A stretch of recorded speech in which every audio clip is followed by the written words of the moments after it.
Our player tip of the podcast is don't be a dick. And you can avoid dickitude by not making witch doctors. by role-playing an artificer. Artificers are as much artists as they are technicians. Woo. They see through gifted eyes, perceiving loose magic energies flowing around them. And with practice skill, they pluck those loose bits of meta magic to form it into useful objects and enhancements, layering eldritch power into their allies' weapons, armor, and other gear to augment their natural talents. By using the same techniques, artificers can cobble together useful devices by imbuing them with arcane magic into the bits and pieces they carry with them, sometimes to create simple devices to destroy their enemies, and other times to create traps and obstacles for their foes. They could also craft useful and obedient servants. Are you alright? I'm gonna point something out to you that's fucking hilarious. You're sitting there, it's like the spells of one artificer. You're doing all this hand motions. You're describing all this stuff, and I realized that the people watching can't even see it because we got a guard up. It's because I'm animated when I talk. Okay, super. The TikTok people can see it. Which is why your mic got knocked Yeah, more than once. Yep. Spike check still good? I would assume. Do they hear you? I hope. Check. Yeah, we're good. The spells one artificer learns might be similar to. Oh, damn it! Might be similar to those mastered by another. But the differences in technique vary based on culture and heritage. How an artificer learned his or her craft often influences the essential characteristics common to artificers. Now, I think that's actually a good point to mention that I think there's a lot of misconceptions about the artificer. Like, I've seen too many people saying, I don't allow artificers in my game because I don't allow high technology. I'm like, well, did you read the artificer's description?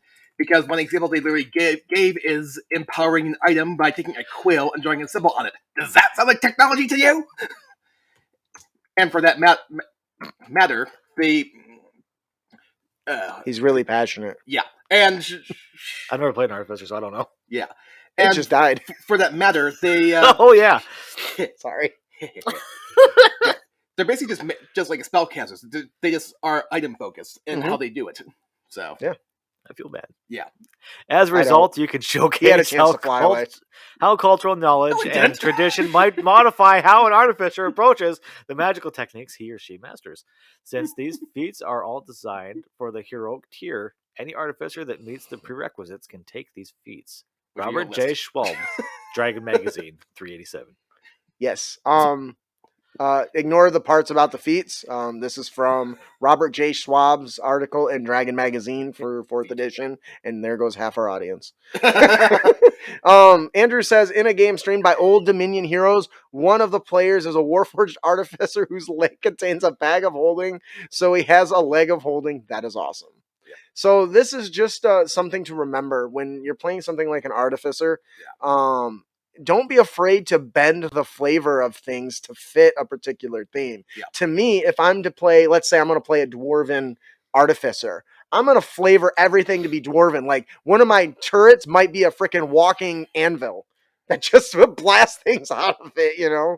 I'm picturing a miniature, like a beer barrel with like a fire legs with a turret on top. Oh, that's awesome. But see, that's what I'm talking about. This is 100% just flavor, so when you're playing your artificer, think about where they came from and what their influences can how they can affect the things that they can create and the way that they create things.